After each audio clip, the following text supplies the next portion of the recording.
बिस्मिल्लाहिर्रहमानिर्रहीम। इस वक्त जब हम बाहर नज़र दौड़ाते हैं तो मुल्क में मसाइल ही मसाइल नज़र आ रहे हैं। जहाँ कोरोना जैसी मुल्क बीमारी है, वहाँ भूख तंगदस्ती ने भी अपने पंजे काट दिए हैं। हुकूमत ने लॉकडाउन किया, बहुत से फ़वाइद भी निकले, बीमारी पर कंट्रोल किया गया, लेकिन इस लॉकडाउन के दौरान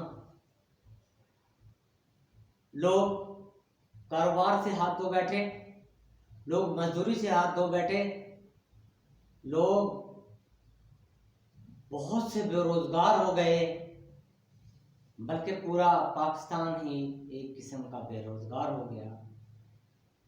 इस मुल्क बीमारी ने पूरी दुनिया को इस वक्त बेरोजगारी के दलदल में धकेल दिया है। लेकिन मैं समझता हूँ दुनिया के लोग तो हमसे तरक्की याफ्ता हैं, हम तरक्की पजीर और इंतहाई गरीब मुल्क में रहते हैं। हमारी आवाम बहुत ज़्यादा गुर्बत में धंसी हुई है। मेरी हुकूमत से अपील है कि हम बीमारी पर तो काबू पा चुके हैं और इंशाअल्लाह ताला इस बीमारी पर कंट्रोल भी हासिल कर लेंगे, लेकिन जो बेरोजगारी की वजह से, जो गुर्बत की वजह से, जो अस्पतालों में डॉक्टर मरीजों को चेक नहीं कर रहे इस कोरोना के डर से, आउटडोर भी आपने खोल दिए हैं, लेकिन आउटडोर में मरीज किस तरीके से जाएं? ट्रांसपोर्ट बंद है। अगर मरीजों को अस्पतालों तक ले जाना है तो ट्रांसपोर्ट को भी खोलना होगा।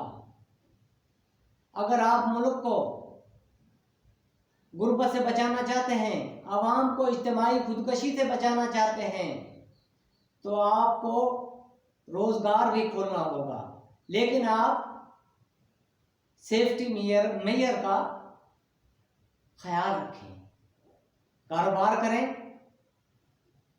सेफ्टी मेजर्स के हदूद में फैक्ट्रियों को ओपन करें, सेफ्टी मेजर्स को अपनाने का हुक्म दें।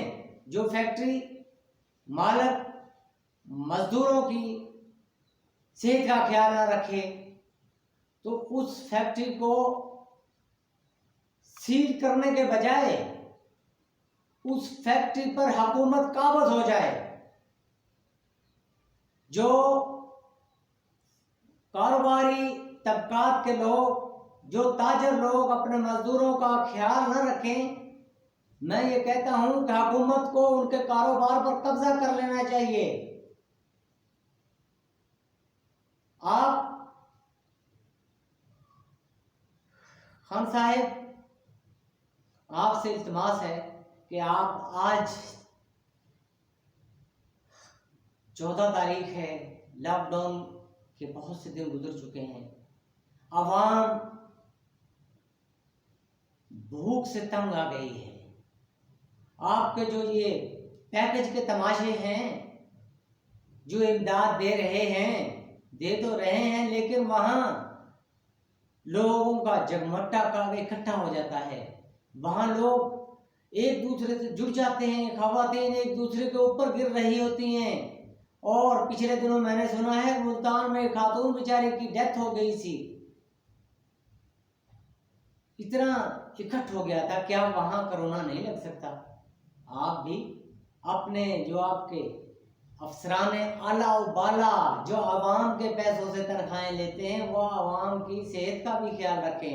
आवाम पर तस्वीरें खिंचाने के लिए, फोटो सेशन के लिए राशनबाजी का तमाशा बंद करें, हकीकी मायनों में खिदमत करें आवाम की। आवाम को हकीकी मायनों में जो आपने रिलीफ दिया है उन तक पहुंचाएं।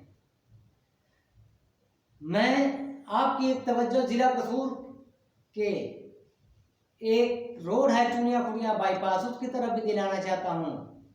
डीसीओ कसूर से पिछले दिन भी मैंने अर्ज की थी, पंजाब हुकूमत से भी अर्ज कर रहा हूँ के चूनिया खुडिया बाईपास और मुख्तलिफ सड़कें इंतहाई टूट फूट का शिकार हैं और टूटती जा रही हैं। कोई मरम्मत करने वाला नहीं है। आए रोज एक्सीडेंट होते हैं, लोगों की डेथ होती हैं। मैं ये समझता हूँ कि आज तक उतनी डेथ कोरोना से नहीं हुई होंगी जितनी डेथ कसूर खुडिया में, खुडिया कसूर रोड पर, चूनिया खुडिया बाईपास पर एक्सीडेंट्स के वजह से हो चुकी हैं। आप उस सड़क की मरम्मत भी करवाएं। आप अगर आपके ये हुक्मरान, ये आपके ज़िले अफसरान, अगर ये फंड खाने वाले आपके अफसरान आपकी बात ना सुने तो आप मुझसे बेहतर जानते हैं कि इनका इलाज क्या किया जाए। मैं आपके ये सरकारी अफसरान अक्सर सेंट्रल गवर्नमेंट की ज़मीनों पर काबिज भी हैं, पंजाब भर में, पाकिस्तान भर में। आप इन सरकारी अफसरान पटवारियों शटवारियों से और दूसरे तहसीलदारों से जो ये एक से एक अल्लाह के बंदे आवाम को लूट रहे हैं, इनसे इन ज़मीनों को वागुज़ार कराएं और आवाम की ज़मीनें आवाम के हवाले करें, आवाम को दें ताकि आवाम खुशहाली की ज़िंदगी